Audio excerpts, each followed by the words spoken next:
Good evening, ladies and gentlemen, and welcome to our Global Food Staples online food and wine series here at the Wine Society. My name is Gil. I'm one of the event managers at the Wine Society, and I'm joined as ever by a professional chef, my colleague and co-host for the evening, Paolo. Good evening to you. Good evening. Thank you very much. Sitting quite far away from me. Come on in a little. Sorry. I also realised actually that my introduction for previous events like this, before we continue, I've introduced you in the same way, those three professional chef, etc. So I'll mix it up a bit tonight. Change it a little bit. Keep everyone on their toes. Thank you very much. So, members, as I said, this is our Global Food Staples series. It's actually the third episode of the series. We started initially with our grains, pulses, and then a few weeks ago, or a couple of months ago, we looked at fish and seafood. Yes. Tonight, we are looking at the tomato, the humble fruit, the tomato. I'll get that out of the way. That's a good point. That's a good point. Right? Yes. Fact number one. Exactly. Yes. And really, for those of you perhaps joining us for the very first time with this series, with this sort of theme, Paolo and I, when we were discussing the various sort of opportunities or options of food and wine events, we thought it would be a great idea to look at some of the globally important, the significant food groups, in particular ingredients, as is the case tonight with just the one ingredient, that have that sort of world importance, I suppose. Perhaps not necessarily of huge importance solely to the UK, but looking from a more global perspective in terms of nutritional values, food security, plantings, the sort of amount of countries it's grown in and people who depend upon. And the amount that people consume tomatoes, it's a lot, actually. Absolutely. And I think we should have, mentioned that. Yes.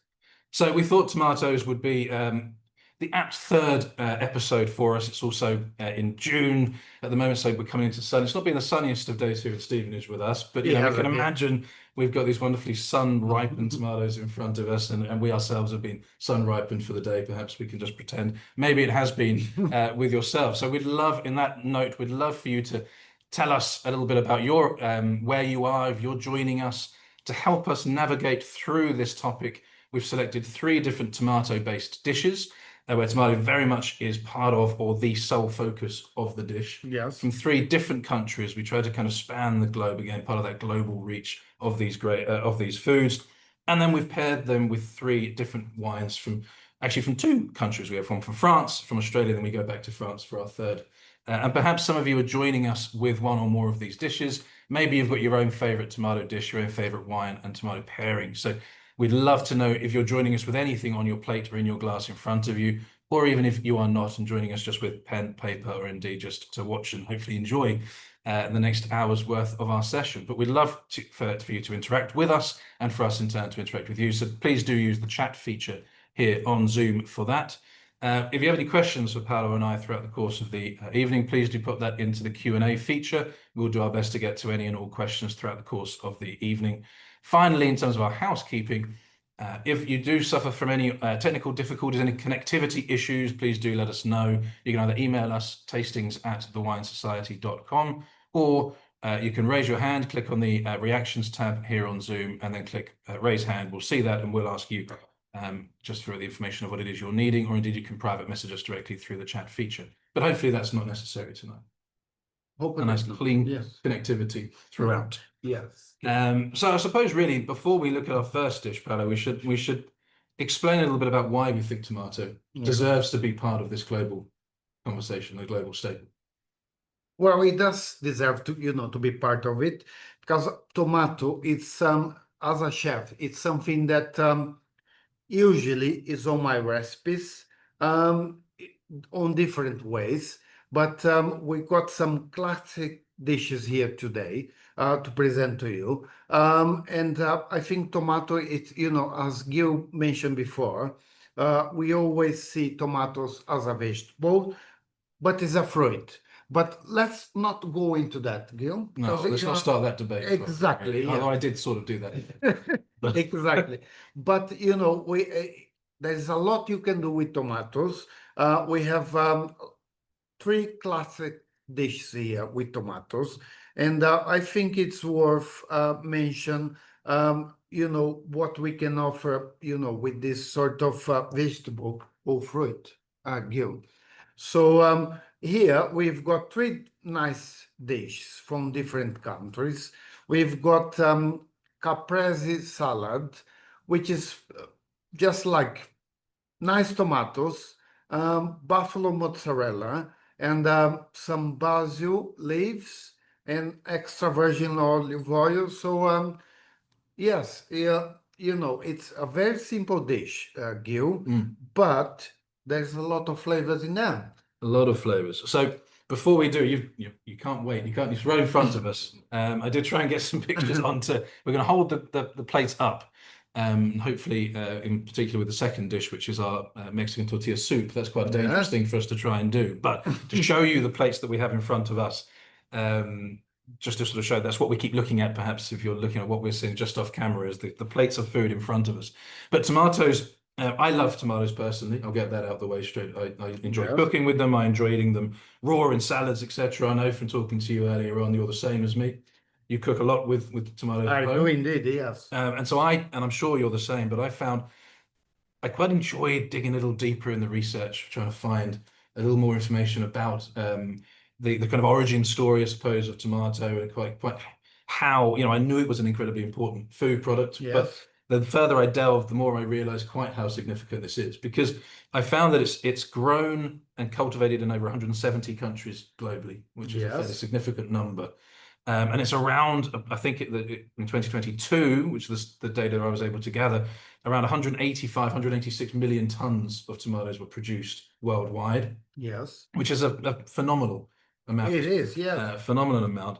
The majority, or the largest, I suppose, producer, and we talked about this just off camera beforehand, is China, which actually accounts for about 36%. So over a third of total worldwide harvested tomato is from China. Yes. They're also one of the largest consumers of tomatoes as well, I believe, sort of per capita. So hugely important, but Turkey is second, albeit a fifth of China's total.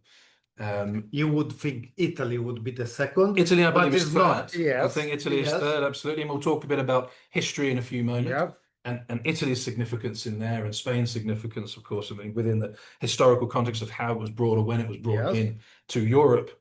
But yes, it's widely grown, and we are looking at 186 million tons. It's the second in terms of fruit/vegetable production. It's second behind only potato in terms of total. It's about 17% of total fruit/vegetable production is in the tomato globally. So that alone, I think, qualifies it. Yes, it does. But it can be grown in a wide variety of soils. We can grow them in naturally warmer climates, suitable to warmer climates. But equally, certainly in the UK, where it's very popular and grown mainly in Kent and in Isle of Wight, I believe. That's right, yes. Lots of greenhouses to keep that humidity, to keep that warmth. So it is a food product that can be grown and is, as we've just said, grown around the world in cooler climates as well as in warmer. There's a degree of food security, income security that it provides, as well as huge health benefits. It's got wonderful health benefits, lots of vitamin K, vitamin C, carotenoids are great for the skin, great for heart as well, potassium, great for eye, you're sort of protecting of your eyes, alongside a variety of other things. So a food that what you can tell them, I love the stuff. So do I, especially because I think, Gil, especially summertime, we as British, I mean, I wasn't born here, but I classified myself as British. We sort of all tend to sort of grow a little bit of tomatoes in the garden when it comes summertime, don't we? I mean, I have a few plants, in the back garden, and I think it's a great vegetable fruit to grow in your garden. Because there's a great variety of it. It's not, it's easy to grow as long as you put some effort to it. And it's great because, you can grow it, in the garden. You can have like a plant pot in there, and it's nice. Yeah, I do.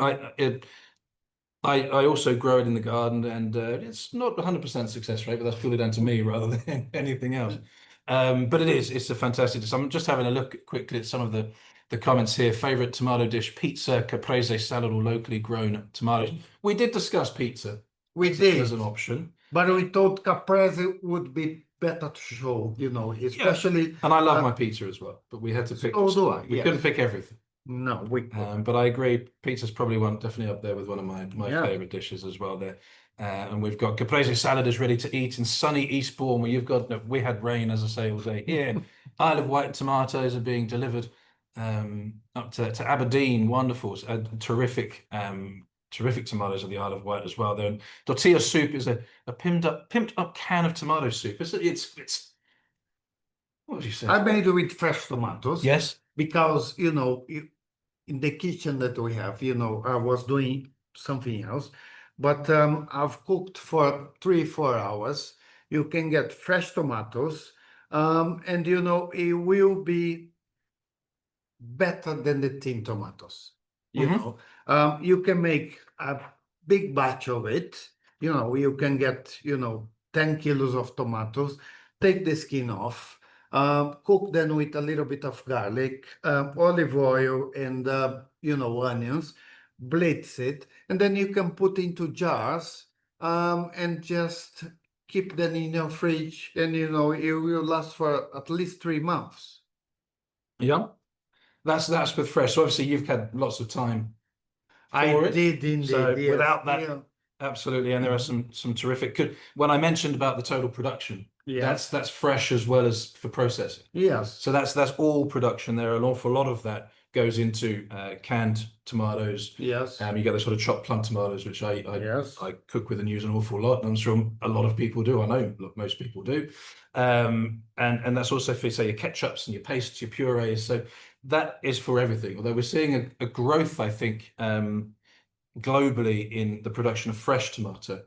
A little bit more, not necessarily a decline in tomatoes growing for processing, but a sort of steady kind of level there, but a growth in fresh, which is quite pleasing, I think, to see. Yes. Get those fresh raw tomatoes in your salad. But we just okay, so we've got this is a question. What's the best quality tinned tomato? Not sure if we can necessarily go naming. Do we need to naming names? Can we, mention? Because I will say that the one that you've mentioned in the chat, I do think is one of my personal favorites. Yes. Does it start with them? I can't say any more than that. I'm not. If it doesn't start with them, I mean, but there are fantastic options. Exactly, there is some Yeah. very nice options. Very, very much. And these days, you can get like tin tomatoes, which is being grown, chopped, put in a tin, and they can actually taste as good as fresh tomatoes. Absolutely. Yes. Yeah. Yes. So, shall we? I know you've mentioned a little bit about the first dish that we've got in front of us, the caprese salad. I'm going to try and show this if I can. So this is our dish there. And this is very much, as you mentioned, with the mozzarella and the tomato and the fresh basil with oil. That's very much the quintessential, the classic, the first ingredients to ever adorn the caprese salad. Yes. And it's very fresh, Gil. As you can see here, it only takes you 2 minutes to make like a caprese salad, as long as you have, nice and fresh ingredients. And it can't go wrong because it's so fresh and there's so much flavor on the tomatoes, mozzarella, a nice extra virgin olive oil, a bit of cracked, black pepper, sea salt, and basil, and you don't need anything else actually. And I think am I right in thinking that the origin of this salad is thought to be from the Isle of Capri, hence its name, the Campania region off the coast of Naples. Yes. If I've got that right, and it was created in 1920 or in the 1920s, so it's now sort of 100 years old.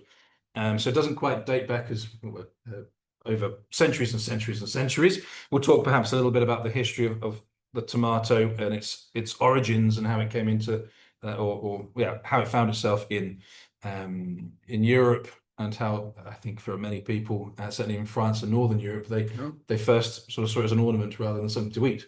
Exactly. But we'll cover a little bit of that. But it was the sort of influx of artists, of of writers of various sort of the Renaissance period, really, that brought in this kind of pioneering attitude towards creating different dishes and working with different ingredients, new ingredients, and sort of that was the birthplace. Am I right there? Yes, you're right. And it was, as I said, these were the original ingredients, and it's been changed and tweaked a number of ways. And depending on where you are, I know that there are some recipes that call for burrata. Yes, but the recipe, it's three ingredients. Yeah. Four maybe give, which is it's really nice to have. I sort of, as a chef, I try to cook with basic ingredients, and make sure that you get all the flavors from them. So here, literally, we have fresh tomatoes, buffalo mozzarella, basil, black pepper, and extra virgin olive oil, and sea salt. So, we're talking about what, five ingredients, which it makes really nice and fresh. Really wonderfully fresh. And when you're looking at such a small number of ingredients in this respect, it's got the quality really shines through. Yes. And you've got this wonderful color. It's become quite a strong symbol of Italy as well, of course, the colors to lend to that, but it is of huge significance in the country. And I love it. I love the creaminess of the mozzarella, that acidity that you get in tomato, which is often part of why we often think tomatoes are a very tricky food to pair with wine because of such a high natural acidity. Yes. There's a wonderful kind of umami character in tomato as well, with that sort of not so much that's a kind of salty, savory element there. You've got some styles that are quite sweet or sweeter than others. You've got some that are very big and meaty and fleshy. And so there's different tomatoes. There's like 10,000 different species or varieties of tomato. But I love the dish for the simplicity and that balance of flavor.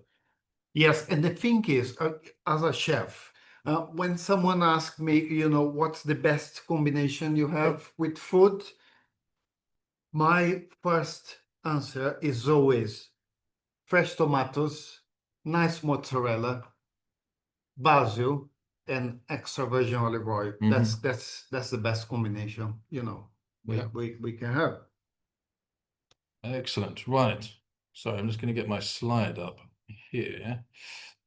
Because let's have a look at the first wine that we're pairing, the wine that we're pairing, the first wine we're pairing with this. It's just the one that I'm pairing with this particular dish.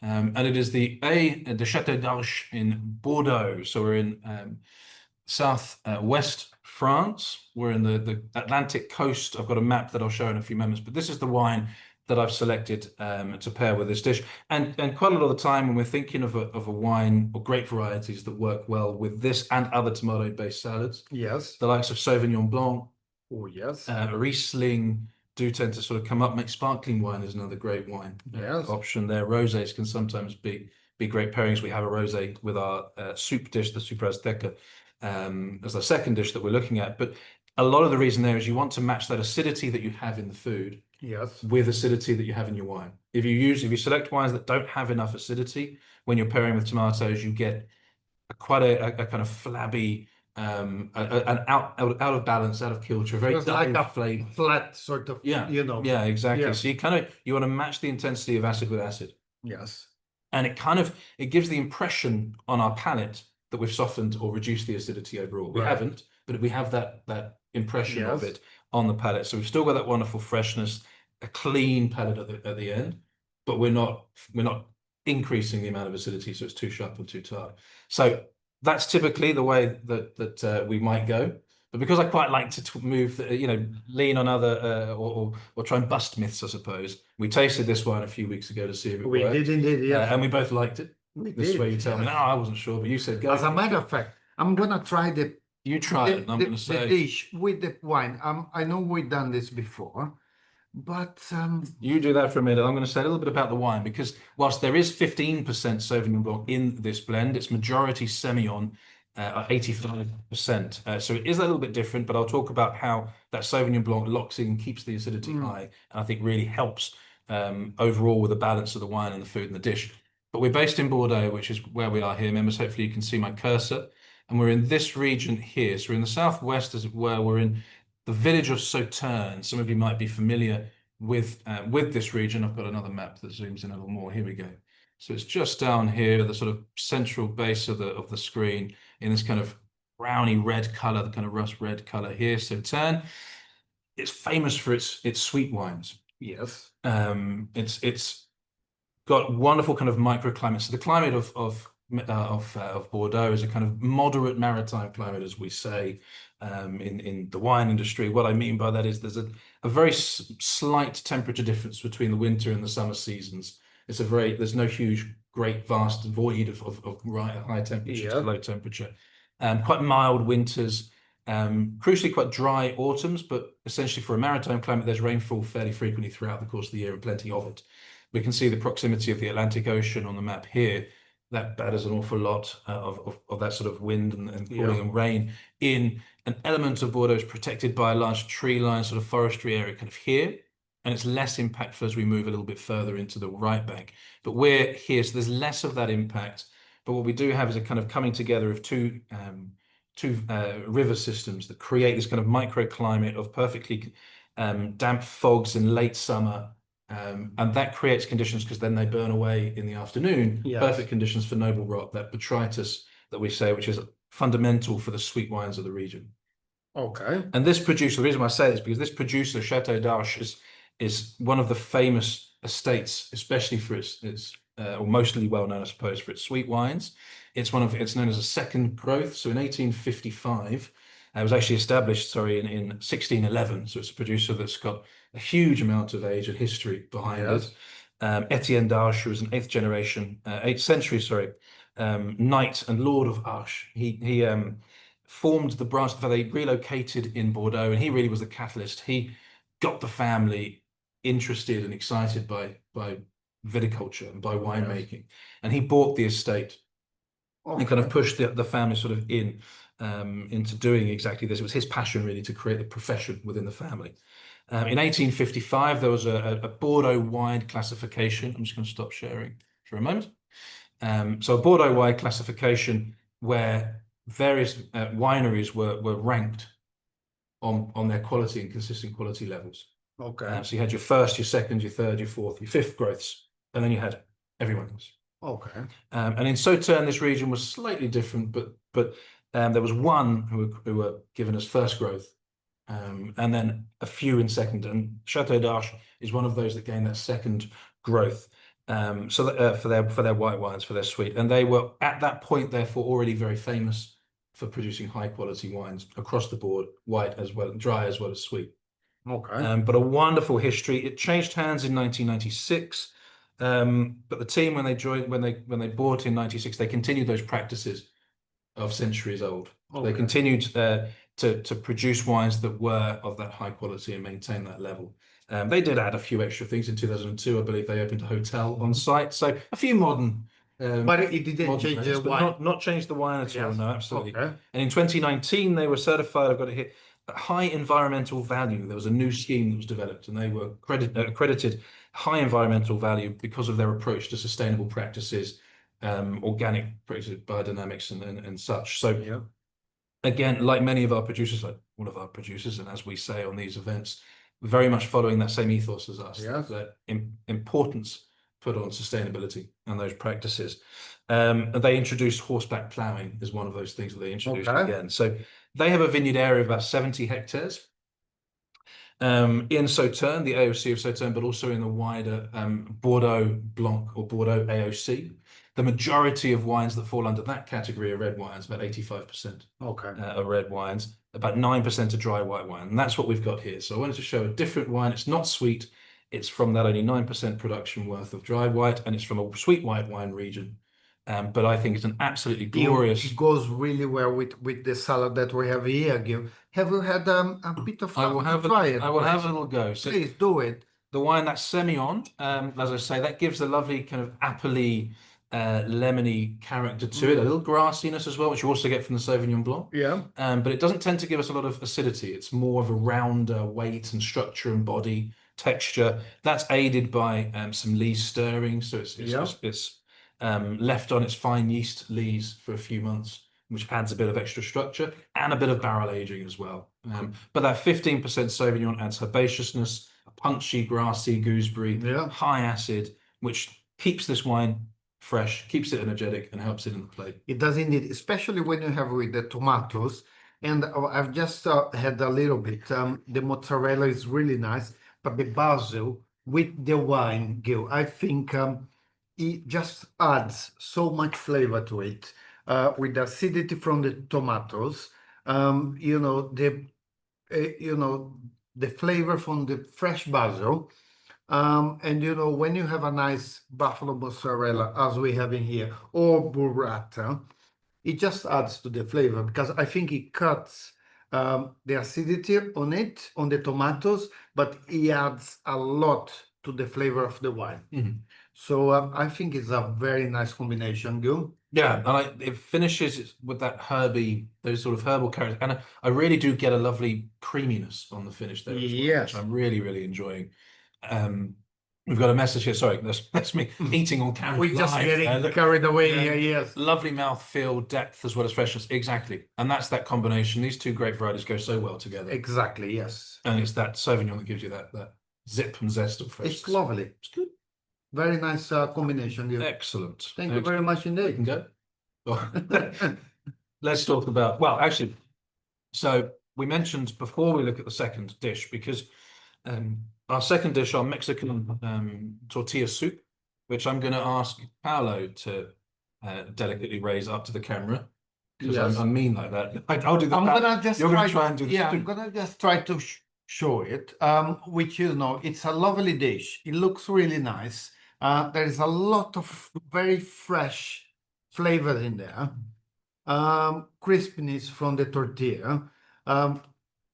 Lovely flavor from the coriander, the avocado, and you know, the feta cheese in there. I mean, you know, it's a lovely recipe, Gil, that we have here. We got some fresh, you know, chopped onions, garlic, a little bit of cumin on the base of the soup. Then I had some fresh plum tomatoes, which are blanched them and taken the skin off. And then I've just chopped them roughly. Use the whole flesh of the tomatoes with the seeds on it.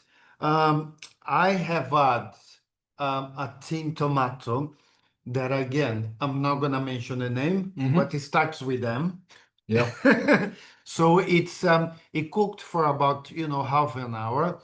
And then you know, you can serve straight away. It's a lovely fresh dish, easy to make. I've got some fresh avocado chopped in there, some feta cheese, and some crispy tortilla, and a little bit of chopped coriander on it. Yeah. So there's a lot of flavor there, Neil. And we were keen very much, you know, when we were looking at the different dishes, and obviously there were hundreds, thousands to potentially choose Well, from. with tomatoes, yes. But we were very keen, so we could have gone down the gazpacho route, I suppose, We could, yes. from a soup point of view. But it wasn't the weather, you know, for the... No, we called it. Sorry We called about that. But actually, it was more, I suppose, for us, because, and we'll talk a bit about the history and the origin of the vine, of the fruit, tomato. Its origins are in South America. Yes. And so we were very keen that one of the dishes to come from that home. It would be, yeah, from South America. From South Which America, we've from chosen Mexico. from Mexico, yeah. Because it's believed, yeah, it originated in sort of around Peru, Ecuador, that sort of area. I believe I read somewhere that there's evidence to suggest that the first tomatoes grown there, which were kind of like your cherry tomatoes, are quite small. Yes. Like modern day cherry, it goes back to the domestication of them was about 7,000 years or so. So there's huge history with this food in the region. But the name itself comes from the Nahuatl word tomato, I believe. So the Aztec civilization really is where we, I suppose, know it mainly from. They cooked a lot, well, they ate a lot of tomato. It was a hugely important food for them. The diet of the Aztec was more of a kind of plant-based diet rather than Especially from Colombia, you know, Yeah. from South America, yes. So there were lots of chili peppers, lots of red peppers and tomatoes, lots of sauces, Yes. lots of inclusion in the tamales for their sort of their afternoon meal or their evening meal. So it was a hugely important food source for them at that time. And of course, it was the Spanish, I believe, who discovered it Yes. When they were there and brought to Europe. So initially rather through Spain, but also into Italy in the kind of 1600s, or 1500 rather, 16th century. Yes. There's potential, I think I read somewhere, that it may have actually come first into France rather than, or even through the Italian rather than through the Spanish. I think it did actually come from France before it goes to Italy and, you know, any other sort of place in Europe.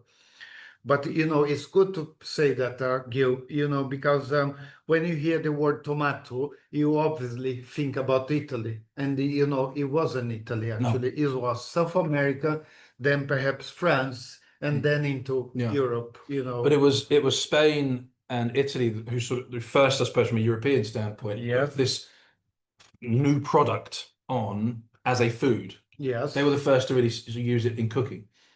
And as I said, I think at the beginning there in France, in Northern Europe, it was because of that connection with the nightshade family, which it's part of, so those sort of the deadly nightshades and mandrakes and tobacco. For a lot of people in Europe, certainly Northern Europe, they saw this more as an ornament, something to have in the house but not to eat, because of those sort of poisonous connection with it. Exactly. And I think it's worth saying that, you know, there is a myth about, you know, tomato being a fruit or a vegetable. So I'll leave it to you know, to you, Gil, to explain, you know, more. It's a fruit, yes. We all say it's a fruit, but we classify it as a vegetable. Well, so it's a fruit, but we use it like a vegetable.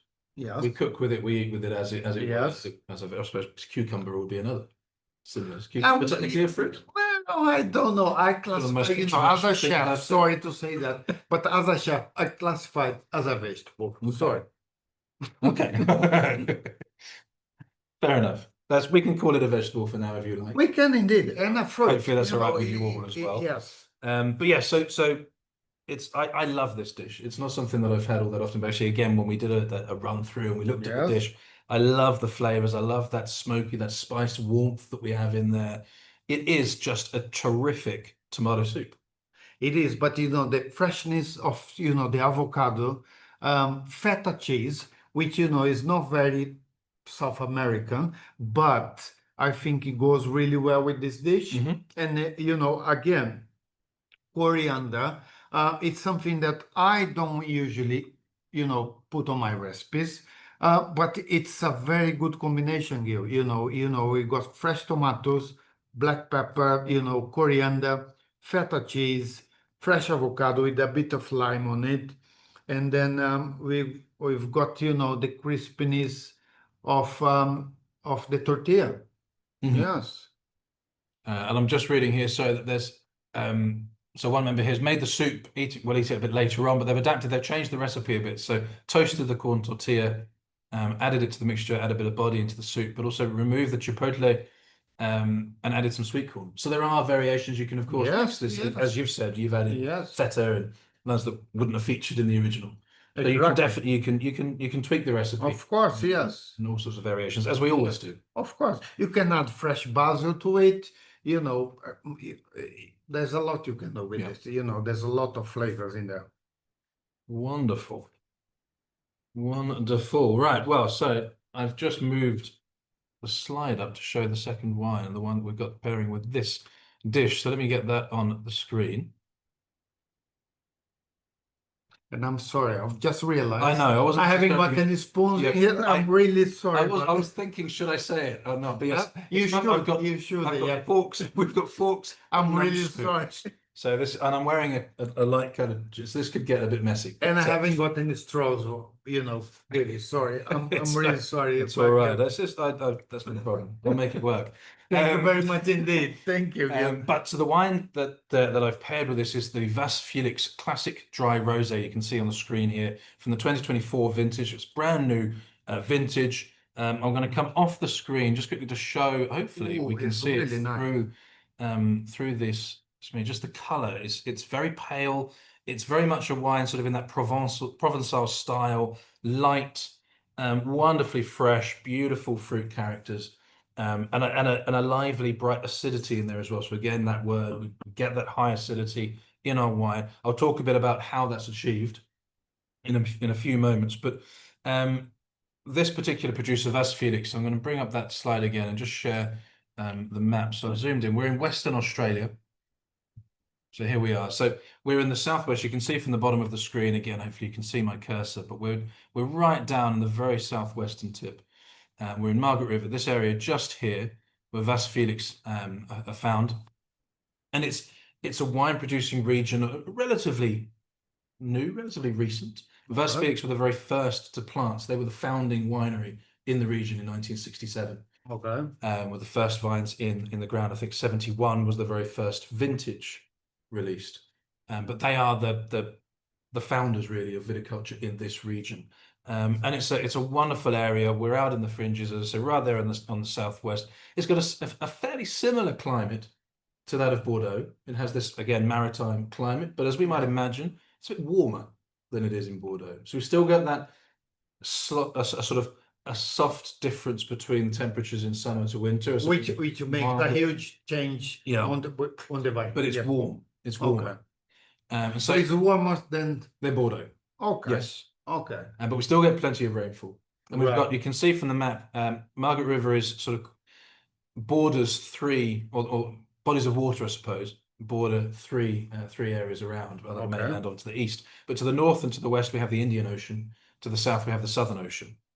And the Indian Ocean sort of brings these quite warm breezes in, quite warm airflow, which means that overnight we have a lower diurnal range, that we have a lower temperature drop overnight.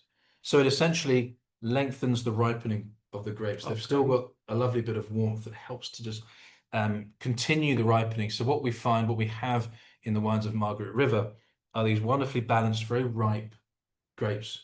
Not overly ripe at all, but perfectly ripe. And as I say, it's always been sort of small production, high quality wine region. It is an area that's well worth looking at and sort of navigating through and trialing. If you haven't tested the waters of Margaret River wines, they are superb. And Vasse Felix, as I say, the very first to plant. So it was a gentleman called Dr. Tom Cullity. He was the sort of pioneer, established, as I say, in 1967. He had been to Britain. He sort of fell in love with European wines when he was over on his stay in Britain. And the weather. And brought probably the weather as well. And sort of brought that love back to Australia, and then searched from sort of 1965 for a year or two, searched for the perfect place to plant. And he eventually landed on this area that has now become Vasse Felix. So the very place that he founded and put the first vines in remains exactly where they still are to this day. And those trial planting, I say, in 1965, finally planting Cabernet Sauvignon, Shiraz, Malbec, and Riesling were the first 4 grape varieties planted. And they are Margaret River's oldest vineyards, as you might expect. They're the very first, but they're still, those vineyards, those vines are still in the ground. And they are Margaret River's oldest vines. As I said, the first vintage here was in 1971. And that was when I was born, actually. Oh, was it now? Yes. Sorry. Just got Sorry, that in there. sorry to mention that, but That's all right. I think it's a good topic. It's a nice topic. And the first wines, there were 2 wines. One was Cabernet Sauvignon, one was Riesling. They were the first 2 wines. But it's changed hands. So in 1987, the Holmes Accord family purchased the estate, and it's been in their hands ever since. So 1987. The first vintage of the classic dry white, so the white version of the same range, this is the classic dry rosé, was also in that same year of 1987. The rosé came some years later, but this sort of range, I suppose, the classic dry range, was founded in 87. And in 99, they built a new state-of-the-art winery. So they've been constantly innovating, constantly improving, constantly updating. 2006, Virginia Wilcock was appointed chief winemaker. She's still chief winemaker today. And under her stewardship, the production and the quality has just gone from strength to strength, and they produce some world-class wines. Lovely. And this is a relatively new wine to me, actually, personally, but I loved how this tasted when we looked at it and paired with the food. So it's 100% Shiraz. And so there's no mixed grapes, no mix, no blend at all. It's the only one of the 3 actually that is 100% one varietal. And I say Shiraz is the variety. And to help give us that acidity that I mentioned, that real bright, naturally, Shiraz or Syrah will give you medium to high acid, so good levels of acidity. But to get the high acid that they wanted for this wine, they've picked the harvest a little earlier, so ripe, but at an earlier stage where they've protected some of that naturally high acidity. We've not had some of that sort of as the grapes ripen, they'll lose an element of acidity, they'll increase an element and a level of sugars. Yes. And they have that kind of balancing act, and one will go up and one will go down. So they picked this to retain some of that natural high acid, which obviously benefits the wine greatly. I think certainly for the food, it gives us that intensity, that freshness, that bright lift. Yes. And then it's got cool fermentation. So quite gradual. I don't know the exact cool fermentation, so we're probably looking somewhere like 15 to 16% degrees, maybe something like that. Don't know why I put myself out there on the block and said a degrees, but I did. And they use organic yeast, and so that helps to kind of promote texture, complexity in the wine, structure. And I absolutely love the fresh, bright wild strawberry, red plums, red cherries, all these sorts of lovely ripe red fruit characters that come through on there. There's a great sort of citrus peel, liveliness, and a watermelon edge. Yes, exactly. Yes. And so on its own, it's a wonderful summer rosé, a wonderful rosé for any time of the year. But I love it with this dish. There's enough fruit flavor, there's enough structure, there's enough weight that we don't lose the wine completely in all of the flavor that we have in the dish. And you're getting acidity from acidity, Yep. which you may think is not a good combination, but with this wine, it's lovely, Gil. It does pair really nicely with it. Excellent. So yes, yeah, clean, refreshing. I'm going to try and taste it a little bit with my fork. I'm really sorry. I'm really sorry I wasn't about necessarily going to mention it, but you've done that now. So I'm going to try and do this off camera. You can. We eating soup with a fork. bit I'm more really about- sorry. Yes. But you know what, Gil? As you said, to cut the acidity from that dish and the wine, avocado can be quite fatty, and but the flavor with it and with the saltiness of the feta cheese, acidity from the tomatoes, there's a lot of flavors in there. Mhm. And I think it just complements the wine that you presented here today, because it's a lovely wine. A lot of history behind it, obviously. But I just think it just complements the dishes that we serve here today. Excellent, thank you. I do like it as. You're very welcome. I do like I'm it. gonna try the soup again with a bit of a fork, but I'm trying with a bit of avocado and feta cheese. Okay. Yeah. Very nice. Yeah. Thank you very much. Okay. So look, before we move on to the third dish that we're looking at, we're moving to North Africa for our third. Am I right there? I think we are with the Shakshuka. Yes. I just kept a little bit. So we've talked about its origins in South America. We've talked about its importance fairly early on in it bringing from Spain and Italy, and then wider around Europe. We've talked about where it's grown most in the production in terms of China and Turkey are the top two. Yes. We haven't mentioned much about, and we mentioned Isle of Wight and Kent, but we've not talked too much about the UK and our sort of involvement here and where we come into the story. Yes. So I thought I'll keep a couple of bits before we talk about the third. So it was the sort of, was it 1590s? I think so, late 1500s that it was brought into Britain. Again, I think initially we were sort of unsure whether it was poisonous or not. So we didn't don't go straight into using it in cooking, but I'm very glad that we did because I thoroughly enjoy it. But we've got these kind of classics, I suppose, what sort of 3 or 4 I've written down quickly here, kind of style or varieties, sorry, of tomato, because I'm not going to list 10,000. I don't know. There's a lot of them, and there's some of them, Gil, that I you see then obviously I do a lot of research. We try to get the best here in England, but there's a very big variety of tomatoes. Yes. So I'll leave it to to talk about it. Well, we've mentioned a couple already, so I've just noted down 4 of the sort of most popular that we will find on supermarket shelves, and we'll find at our delis and farm shops wherever we happen to buy our fruit and vegetable from. But we've got the classic, I think it's called. I'm quite sure if that's its actual varietal name, but the classic sort of all-rounder is. Yes, I would say the classic, especially, I'm not from Italy, but my wife is from Italy, and we get the plum tomatoes, which is very good, nice and sweet. We can get the beef tomatoes here, Yeah. which is really nice as well. We get the heritage cherry tomato, which is a mix of red, yellow. Sometimes they have the brown one and the black one as well. Yep. And yes, it's a lovely mixture of it. I'm glad you mentioned there in terms of the different colors of cherry tomatoes. Yeah. The first tomatoes would have been green, or You would wouldn't believe know. they weren't red, they were green. Yes, yes. And so they were the first that we would have been eating, were green tomatoes rather than. And the thing is, you can do a lot of, it's like we mentioned here, Gil, there's a lot you can do with tomatoes. Like when they are green, you can make a really lovely chutney with it, Yes. because the best chutney is made with green tomatoes. Yeah. So, there's a lot of flavor. There's versatility. There's so much. Exactly, yes. Well, before I'm just going to give one more little fact about our consumption here in the UK. Okay. That I found, and then we'll talk about the shakshuka. I've tasted and have a look at the final wine. But we eat, I believe, I found somewhere around 500,000 tons per annum, which someone's worked this out, not myself, but that apparently it equates to roughly 100 classic tomatoes per person per year. I think I consume more than that. Well, I thought I would. I do. Sorry so I think I've never counted my own intake. Yes, I know. Perhaps I should. But, yes. That's sort of where we are in this, exactly, this sort of setup and the situation. But I thought I'd throw that one in there towards. I think it's a nice figure to mention. Yes.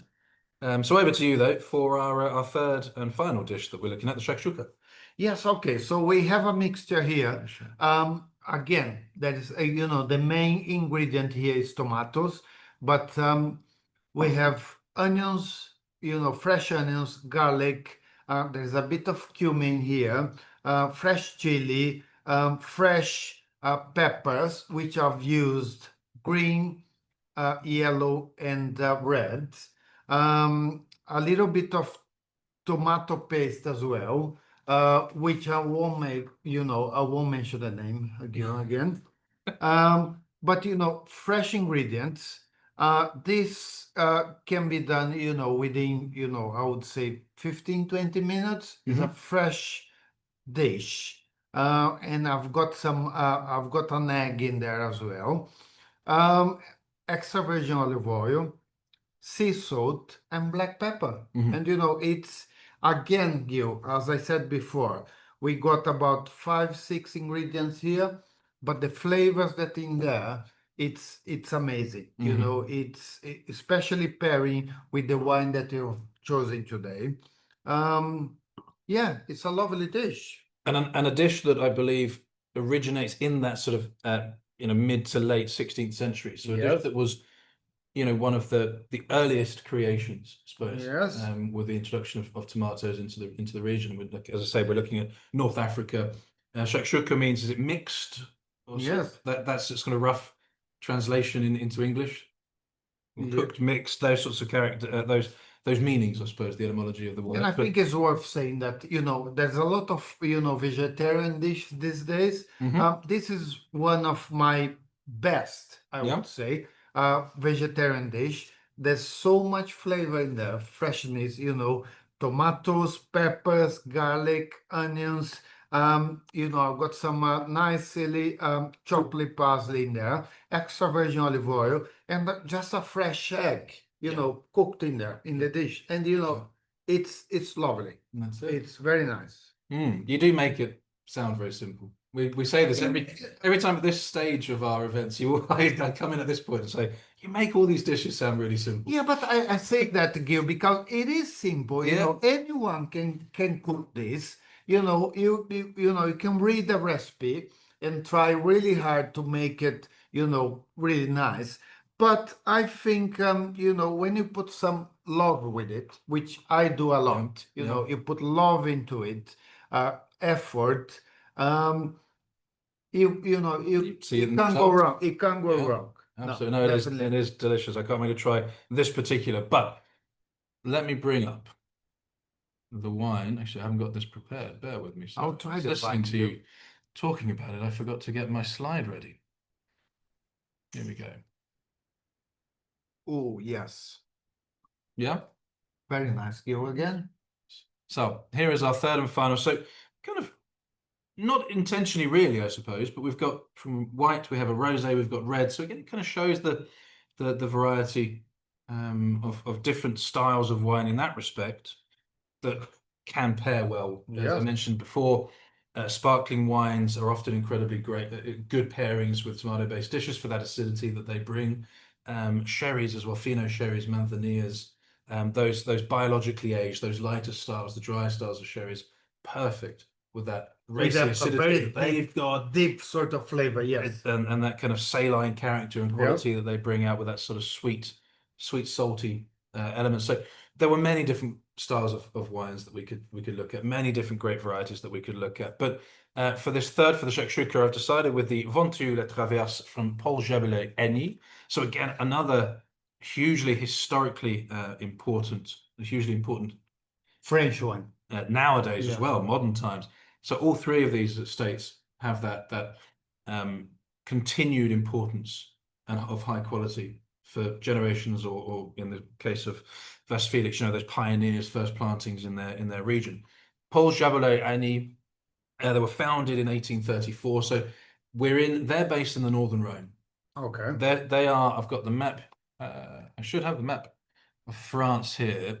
So again, with my cursor, this kind of pink mauve color here, the first area, this narrower strip to the north, that's our Northern Rhone, and this slightly wider, well, much wider expanse further south is our Southern Rhone. So they're all form part of the Rhone Valley, but they are distinct. We can see that divide between the two, and they have very different topographies, very different climates, great varieties as well. Weather different. Exactly. So they are very much unique in different areas. Okay. Although there are some similarity in terms of grape varieties planted. But this particular producer, Jaboulet, they were founded in 1834 around in the town of Tain-Hermitage, so at the heart of one of the most prestigious wine regions of the Rhone Valley, the world. And they just oversee exceptional heritage, wonderful terroir. They have vines now, vineyards from multiple different appellations within the Northern Rhone. This particular wine comes from the Southern Rhone, but talking about their history, obviously they were founded in the north. They work an awful lot with Syrah as the grape variety, which is the black grape variety of Northern Rhone, the only black grape variety permitted there. Right. For this wine, that plays second fiddle to Grenache. So Grenache is another varietal originally thought to originate in Spain, but it's hopped the borders into France. Right. In Spain, it's known as Garnacha. In France, it's Grenache. And different countries around the world will opt for different names depending on their own. But the same grape. But it's the same grape variety. Okay. And that variety really kind of rules roost in Southern Rhone rather, in terms of black grape varieties and ultimately red wines. So this is predominantly Grenache with some Syrah in the mix. Okay. And it comes from the region of Ventoux, which if I show on the map here, and again, members, I really hope you can see the cursor. We're looking at sort of southeastern area, just about here possibly, just the southeast of it is Luberon there. And it's the vineyards here are at the foothills of Mont Ventoux. Hence the name of the appellation Ventoux. It's a very large, I'll stop sharing. It's a very large appellation, growing in importance, growing in popularity. We're seeing producers buying up land and producing wines from this region, exactly as Jaboulet did. Okay. As I said, they're based in the Northern Rhone, but they found the importance, the quality that was being produced here, and purchased these vineyards, and producing this wine exclusively for the Wine Society. Okay. This Ventoux. And it's got a wonderful freshness and elegance and structure to it. And color as well. And color. So all of that really comes from the unique environment that it's found in. So there are vineyards in this region that are up to sort of 400 plus meters above sea level. There's quite a variation in terms of height, some a bit lower down. So you can get, because it's so large and there is that variety of topography. So do you get actually a different sort of, Yes, so you've got different aspects. Some will have more sort of sun-baked, gently. So do you actually get like different acidity and different sort of flavors? You can have wines of varying quality levels and various styles, absolutely. But here, these vines are planted at I don't know the exact, but certainly from the character of the wine here, I'm suspecting we're at a higher altitude, where it's a little bit cooler. It benefits from cooling breezes coming down off the mountain at night, just passing through the vineyard which slows everything down, slows that Which makes ripening, a huge difference. retains the acidity, retains the delicate aromatic characters that we get on both grapes.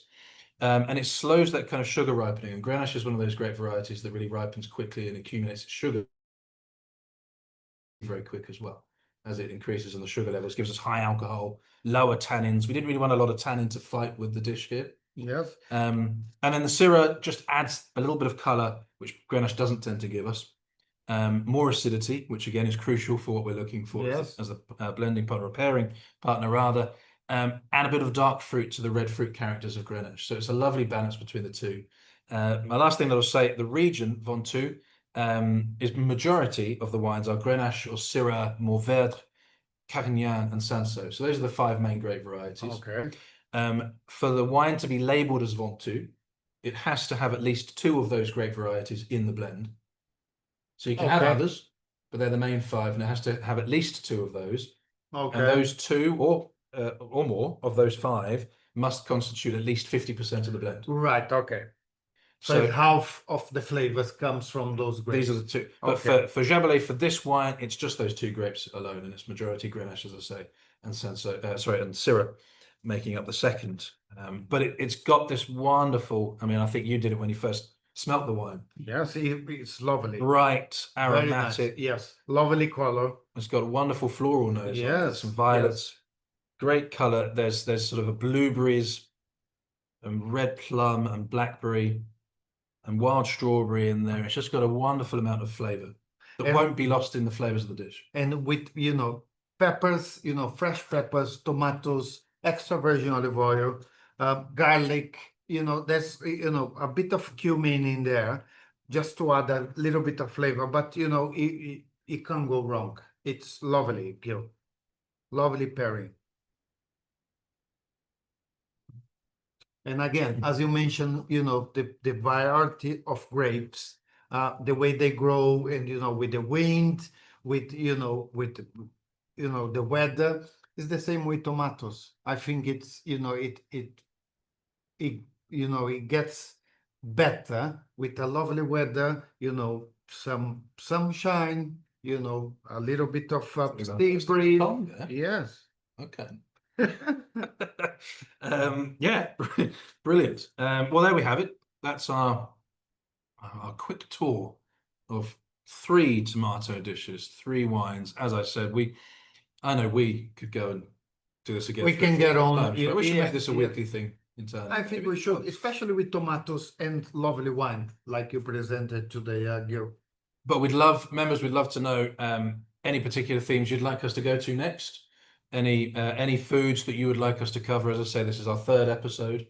So we've had grains and pulses, we've had fish and seafood, now we've got tomatoes.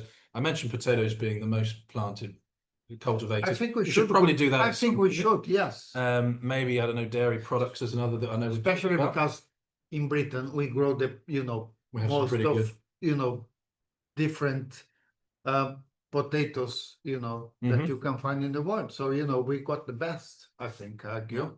Yes. But yeah, let us know if there's any particular topic you'd like us to cover here, and we'll have a look at that and we'll see what we can do with it. But thank you very much for joining us tonight. Paolo, thanks as ever to you. Thank you very much indeed. Shake hands, are we? Thank you. Of course we should. Yeah. It's fantastic. I love just finding out so much more about the different food. So do I. I love it. And of course the wines and that pairing, just challenging a little bit those sort of our thought norms of food and wine matching and pairing. It's something I really find enjoyable. So thank you. It's lovely. Thank you, members, very much well. indeed. I hope you have a great rest of your evening, great rest of your week. And hopefully we'll see you either in an in-person or online event in the very near future. Thank you very much. Thank you. Thank you.